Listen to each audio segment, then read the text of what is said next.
very neat, very clean. So I like that they play The Eye of the Tiger as boarding music. So this is what it looks like, and this is what it tastes like. Sun, moon. Hello.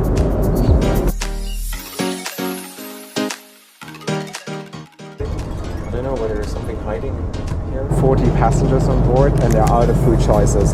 I don't know what to make of the crew. So guys, hello and welcome to another flight report. Right now I'm in Johannesburg, South Africa, and today I'm going to introduce another very unique and not so well-known airline to you. Today I'll be flying Rwandair. They are obviously based in Rwanda, and I'll be flying from Johannesburg to Lusaka, and then I'll continue to Kigali. That's where Rwandair is based. And they have a fairly small fleet, 15 airplanes in total, but they have two brand new Airbus A330s, which they use on their international flights. And probably their flagship route is from Kigali to Brussels. I'll be flying in economy class today. I tried to upgrade at the gate, but they don't have such a system in place, unfortunately, but maybe the crew is going to let me have a little sneak peek. Flight time is 2 hours to Lusaka, then we have an hour on the ground, and then another 2 hours to Kigali. I think it's going to be very interesting. When I posted on Instagram saying that I'll be flying Rwandair, I got mixed reviews. Some said it's a terrible airline, others said they're not so bad. But I guess we will find out today. You should also check out my TAC Angola or South African Airways review, which I posted recently. But now it's time to discover and review this little African airline. So let's go to the gate and find out what they're all about.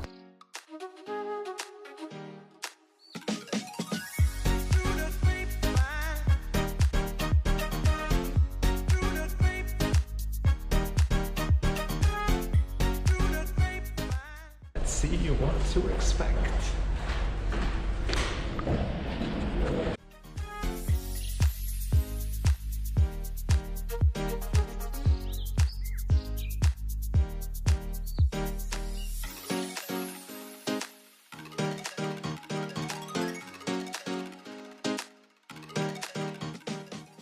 So, and this is it. This is the Rwandair economy class here, right in the back. Looks very neat, very clean. Comes in a 2-4-2 configuration, and every seat features actually personal entertainment, as you can see right here.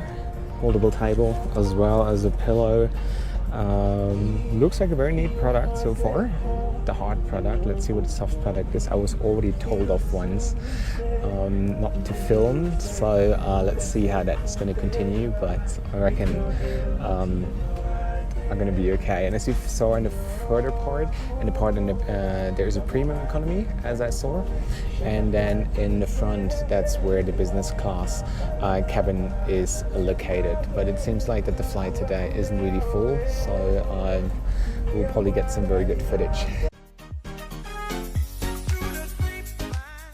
How about the boarding music? It's great, isn't it? But when it comes to traveling economy class, which is very important for me, is if it's longer than 5 or 6 hours and you want to have a proper sleep, is the headrest. And as you can see, you can actually fold this one, so you can actually have your head in a very stable position while you sleep. And as you can see, I can like firmly push and it's not going to move.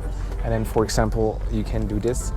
So you can like kind of squeeze you in between here, and let me tell you, you will have a great sleeping experience. So this headrest makes a massive difference when you travel in economy class. So legroom also seems to be very decent. Usually it's like I can barely fit a hand in, but that seems pretty alright. Duty-free magazine and safety card, obviously. And then, I mean, this is broken here, but that can be fixed.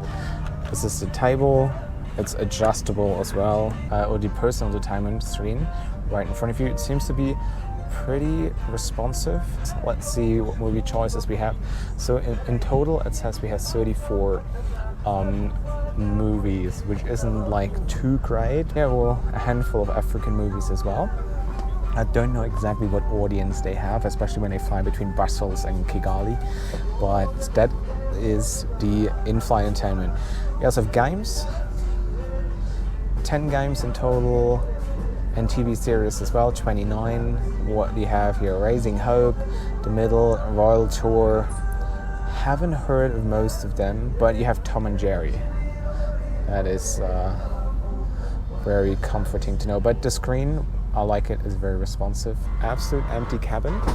They also operate that A330, as I said, out to Brussels, to Dubai, and occasionally also here in from Johannesburg, Lusaka, and it's like a fifth freedom flight, which is pretty the norm in Africa. So it's going to be interesting the next 4 hours to see what we get. So I like that they play the Eye of the Tiger as boarding music that really gets you pumped for the flight. And then you probably notice also those curtains here, which means most of those new Airbus A330s, they don't have a crew rest as you usually have in the back or for the pilots in the front.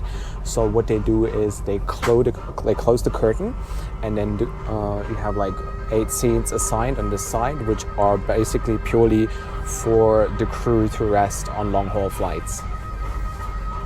So I could technically just close that curtain for full privacy. So in case you didn't bring your headphones, they will provide you. Place it over your nose and mouth, and it's a real pleasure to have you on board this flight. Please sit back, relax, and enjoy this. So this is a bit of an issue. They just screened these safety videos, and they literally had no crew standing somewhere pointing out the emergency exits. Instead of that, they were like literally sitting in the back, having a chat with each other. And that's definitely not too much to ask for, especially in an airplane with over 250 seats, that the crew is just like gathering in the back, having a chat while the safety demonstrations are screened, and they are actually supposed to point out the emergency exits in case of an emergency. That was a bit of a letdown.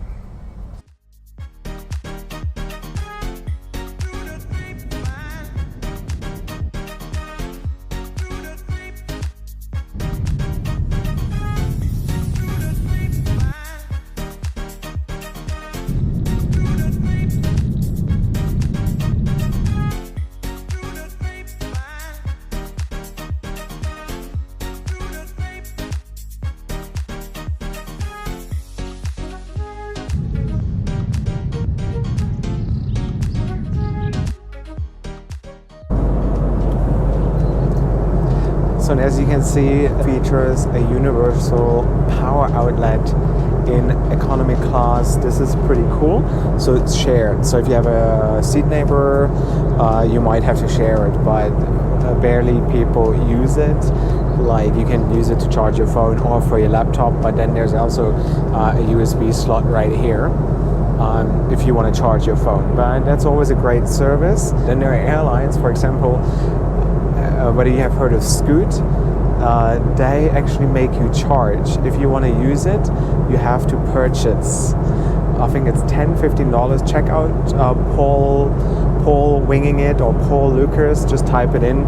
Scoot review on the 787 Dreamliner. He's explaining you all about it. Great video, highly recommended, highly entertaining. But yeah, Scoot actually charges people to use the power outlet. Such nonsense, it's given, it's there anyway, so it doesn't come with any additional costs for the airline, but it's always great to see airlines offering it, because on long haul flights those power outlets are actually very useful. And for this 90-minute flight to Lusaka, they give out sandwiches. I think they had beef as well, but I don't know the catering, how that works.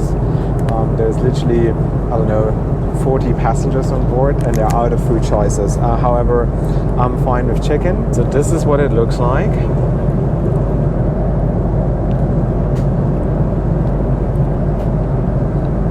And this is what it tastes like. You know, at gas stations, like those sandwiches which have been sitting there for like days.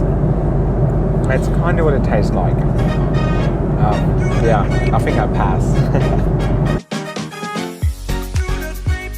So let me give you a little travel hack for economy class travelers. So if you happen to travel with a friend or your mom, your dad, or whatever,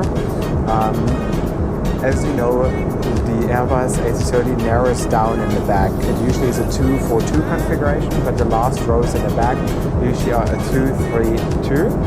And if you travel with your friend, make sure when you do your online check-in or you pick your seats that you get yourself the one at the aisle, and then your friend or whoever travels with you gets this seat. So this one stays free on the map. But usually travelers, they don't select those seats in between, and which means that the airlines upon check-in, they don't assign those middle seats until the very end. So which means you would have, whatever the flight time is, let's say 10 hours, you would have an extra seat in the middle, which you can share, where you can dump your stuff, and it's just so much more comfortable. I've done that before. It has worked out, so just an idea. And if they don't show like a seat map or whatever, you can always go to seatguru.com, and this website usually has seat maps of all the airlines around the world, so you can have a look which seats are the best and which ain't as good. But this is usually a pretty good travel hack, and it works most of the time. And then drinks are included in the fare, as well as alcoholic beverages. So also let me know in the comment section below which airline do you want me to review. As more exotic, as more rare, as better it is. On my radar is Nepal Airlines, their Airbus A330 Air Peace. Have you heard of Air Peace? Air Peace is based in Nigeria, and they are flying old Emirates 777s, and they are very ambitious because they want to start flights from Lagos, Abuja to London, Johannesburg, Beijing, and all those places. Don't know whether they get clearance to do so, but this is also an airline that is very high on my list, as well as Air Senegal, the only, after Air Mauritius, African airline that flies the Airbus A330 Neo. So yeah, this is a few airlines that I have on my list, on my radar, but you guys are so much more into all this, and you know where all those gems are hiding. So let me know in the comment section below which exotic airline you want me to review, and the chances that I'm going to do so are very high, so give your best. Isn't that beautiful? Sun, moon, sun, moon. And I've also just discovered that this plane is Wi-Fi enabled. Really nice. You get 15 minutes for free or 10 megabytes. Always appreciated. $30 US, which is limited to 300 megabytes, and 3 hours or 100 megabytes for $20 US, and 1 hour or 40 megabytes for $10 US. Not the cheapest I've ever seen, but it's also not the most expensive I've ever seen.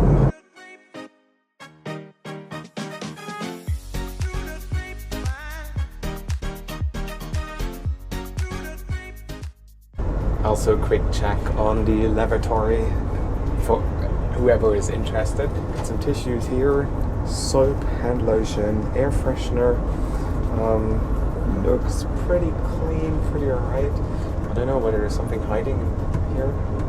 Doesn't seem like it. Yeah, that is the bathroom. For everyone wanting me to give it a bit of a review, there you go. Hello. So cute. So we are descending into Lusaka, and now I think it's a great time to sum up my experience on this flight with Rwandair. And the hard product, wonderful, great, very competitive, probably even better than most European airlines. Nice seat, I love the headrest, the power outlet, the Wi-Fi, super responsive screen, that was top notch. I don't know exactly what to make of the crew. First of all, what upset me the most was the fact during the safety video they were all like gathering in the back, not even in the galley, on the last row, and having a chat instead of like pointing out the emergency exits. A bit of a neglecting safety regulations, even like not even a bit, a lot. You know, it might be peanuts or it might seem like little things to you, but just whenever in that case something happens, what are they going to do? Where are people going to run? You know, this is the things where I have a zero tolerance policy to these kind of things, and that was a bit sad. Also, the crew, like considering that the flight was empty, you saw the crew once, and that was it. So that wasn't too impressive, and I don't want to say lazy. However, lazy is not a term that is reserved for like black people, white people, yellow people, whatever. Like, I think we have to get away a little bit from the race game here, because if somebody is not working hard, it's considered lazy. It doesn't matter where you're from, what religion or cultural background you have. And there's a lot of white people or Western airlines where crew is incredibly lazy, but we have international standards, you know, and that's how I measure, or that's where I set the bar. So I think a very fair assessment, and this is how I see it. So that being said, I think I'd like to try them in business class, because that looks like a sweet product as well. However, there's a lot of improvement here, especially when it comes to the crew and just a willingness, you know, show that you into your job, that you love it, you know, like go around like once at least, walk down the aisle and check on your passengers. It's not like that flight is full. I think that just makes a difference, you know. It shows that that you care about your customer. That is something that is always appreciated. Other airlines can do that too. Why don't you do it? You know, it's so easy. It's such a little thing. It takes a minute, but you please a lot of customers. So guys, thank you for watching. Please reward me with a like. Hit that subscribe button if you like to. Leave a comment. Let me know what you think about all the things I've said. I really want to hear your opinion, because your opinion matters the most to me. There's so many frequent flyers watching my videos, so let's have a little discussion about the topics I brought up, because it's always nice to engage with you guys, and I always learn a lot from you. For my wonderful subscribers, or people who aren't subscribed but leave comments, it's always very much appreciated. So then now Lusaka, and then we continue to Kigali. I'm not going to film the second part, but so now you have a little idea what Rwandair is like. So guys, thank you so much for watching, and as always, safe travels.